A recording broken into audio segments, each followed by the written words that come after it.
Trigger warning. This movie was released in 2007 and is about a deadly virus. A group of people are forced to be quarantined in an apartment building.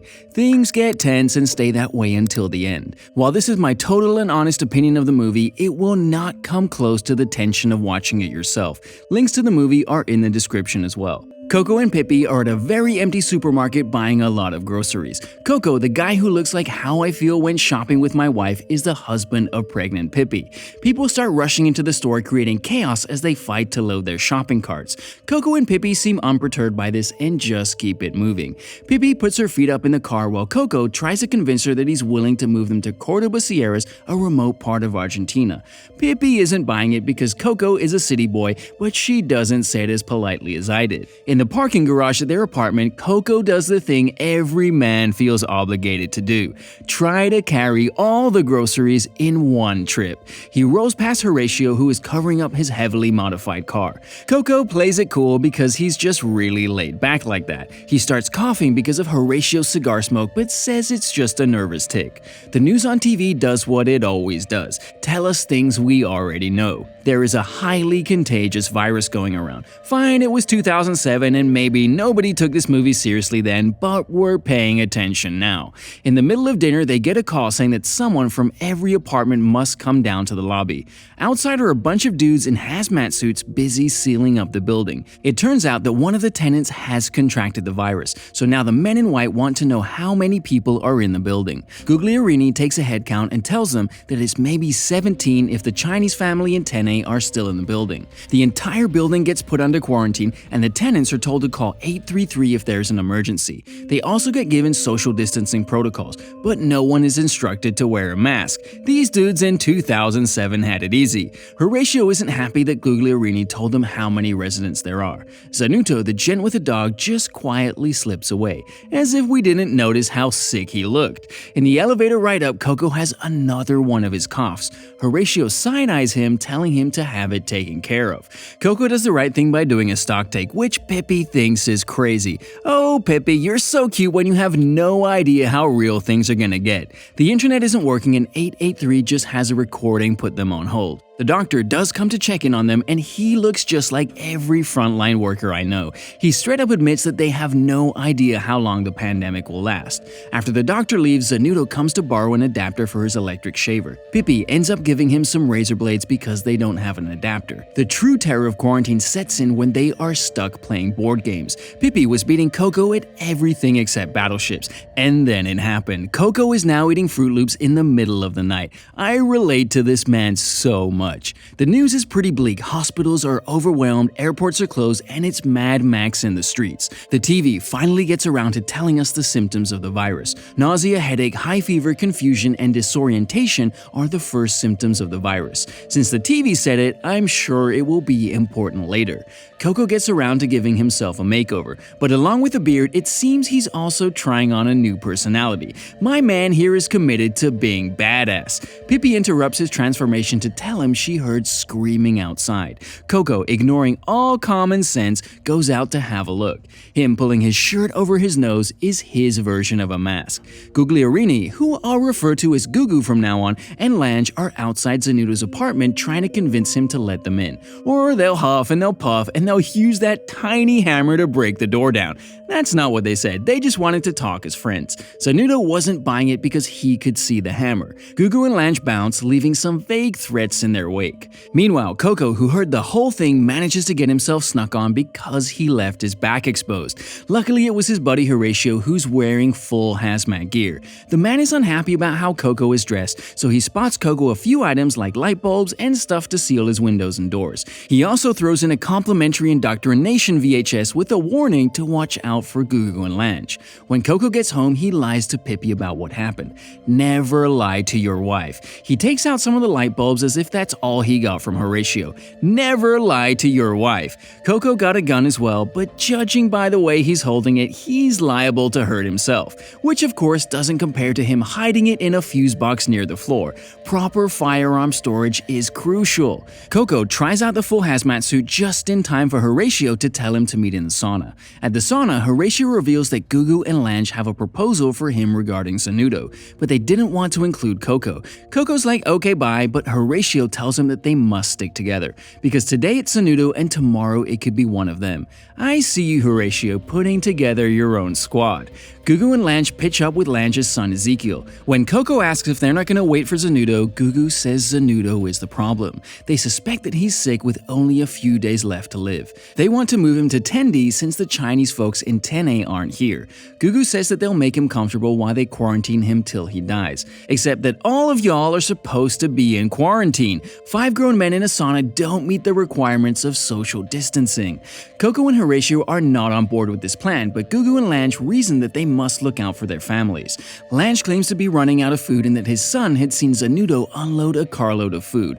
Oh, that is super shady. At this point, Horatio has had enough. He declares everything above the 4th floor a no-go zone. If any of these gents set foot on the 4th floor, it'll be an act of war. That escalated quickly. The boys bounce and go to Horatio's crib, where Coco meets Horatio's daughter. There's a room with an intense lock on it, but Coco wisely says nothing. Horatio comes back with a bag and they go back outside to set non-lethal charges on the elevator and the stairs. When he gets home, Coco lies to Pippi again about what he was doing. She tells him that she's changed all the light bulbs and that Coco must focus on his household and not the neighbor's problems. But Pippi, if Coco wasn't being so nosy, you wouldn't even have light bulbs to change.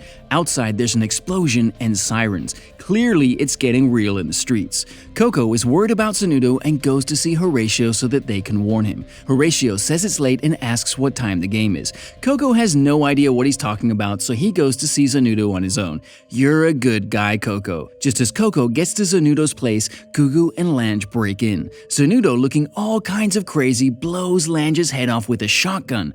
Gugu catches a full load in the gut, and Ezekiel takes off running to Mama. Sanudo goes after him and blasts Ezekiel and Mama as well. Coco hauls ass, tripping one of the explosives and catching it in the face. He gets to his apartment and waits out a long, tense moment with Sanudo on the other side of the door. Things went from 0 to 100 real quick. Pippi is not happy with Coco's extracurricular activities and locks herself in the bathroom. In the morning, Sanudo is at the door asking for Coco to help him in the basement because the power went out at his place. Coco begs Pippi to convince Sanudo that he isn't there. Pippi doesn't want to play alone and strands Coco at the door. Coco pretends to be Pippi but gives it away when he coughs. Sanudo says Coco must let him know if he wants the adapter back, except he borrowed razor blades. Coco goes back to Horatio, who gives him some Kevlar to wear because they're going exploring. Horatio shows Coco how to use the pistol and teaches him the double tap. Horatio doesn't need any advice on how to survive the apocalypse. Coco says he won't kill anyone, so Horatio lays down an ultimatum. Either you're in or we're done for good.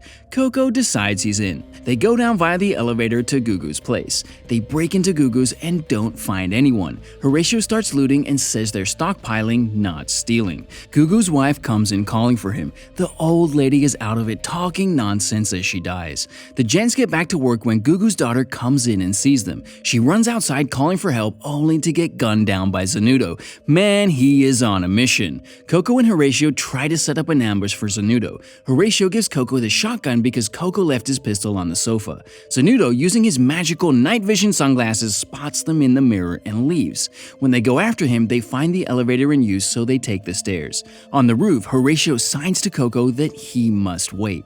Coco doesn't have a clue. Horatio, I admire you for giving Coco the benefit of the doubt. Coco eventually follows Horatio out, and after a good while of stalking, they find no Sanudo. They find Lange and his family in the sauna looking ripe in the South American sun. One of the explosives is tripped, and when they go down to investigate, Pippi also comes outside to check. Coco wastes time trying to convince her to go back inside, which she eventually does. But in his rush to catch up to Horatio, he triggers another explosive. They follow a trail of blood thinking it's Sanudo, only to find more bodies. This man has had a busy night. Sanudo takes a shot at them but misses. When Sanudo shoots the fuse box, killing the lights, Coco turns on his helmet light. Horatio gets Coco to turn it off because he wants to use chem lights. At this point, I'm not sure what Horatio wouldn't be prepared for. Horatio tells Sanudo that they had nothing to do with Gugu's plan and that they can resolve resolve things in a civilized manner. All Zanudo has to do is surrender. There's a lot of shooting in the dark by all three men, with little reloading for the number of shots fired. Everybody was moving and shooting, and not one bullet hit someone. Horatio calls for a truce again. Zanudo says he wasn't sick, it was just a seasonal cold, and Gugu and Lange messed with him. The gents eventually lay down their guns and meet in the light. Horatio and Zanudo go off into the dark to have a knife fight. Coco picks up a pistol while he waits to see who comes back. Zanudo strolls out of the dark, but a trembling Coco can't manage to shoot him. The safety was on. Zanudo asks Coco to take care of his dog, gets into his car, and dies with a knife in his back. Coco and Horatio decide to go outside for the first time in a while. Things are bleak in the outside world. Everything is dead from the radio to the people. A car rolls up while the gents aren't looking, and two men get out and go towards the building. Horatio has a dizzy spell when Coco sees that the building door is open. Coco moves to inspect the entrance when another man steps out of the vehicle. They manage to kill him, and Coco also retrieves the other two who entered the building. I don't know what they did with them, but I imagine Coco now has a different worldview. Coco takes Horatio back home, who doesn't look too good. At his place, Coco does the right thing with a pistol, but not with a shotgun. Coco explains to Pippi where he got the bag of goods from, and they sit down to have a nice meal. I know you're happy that your husband is a badass, Pippi, but you're still pregnant, so you shouldn't be drinking that wine. There's a knock on the door, and Coco finds Horatio's daughter with a note. Horatio asks that they take care of her. Coco finds Horatio cleaning a gun, who then gives him the keys to the well-locked door. Horatio is loaded for bear. He then tells Coco the code for a freezer safe with enough food for the entire building. Horatio tells Coco that this is nothing compared to what he's prepared in the Cordoba Sierras. He gives Coco a map in exchange for taking Luli, his daughter, with him. Horatio says that she isn't sick. Horatio has been playing the long game with Coco the whole time. Horatio goes outside for one last smoke and asks Coco to do him a solid man-to-man favor. He doesn't want to go out like Gugu's wife. Coco refuses to kill Horatio, but also says he can't take care of Horatio's daughter. He suggests that they go look for her mother instead. Horatio isn't having it and stabs Coco in the leg. Coco shoots Horatio in the gut, which only pisses him off further. Horatio now thinks that Coco just wants to take his stuff and abandon Luli. The virus is clearly doing its job. He shoots Coco in the other leg and traps him on the landing when Chang, the father of the Chinese family, shows up and plugs Horatio in the head. What? I did not see that coming. Coco and Chang load Horatio's car with the supplies, their families, Luli, and Zanudo's dog, and ride off to the Cordoba Sierras.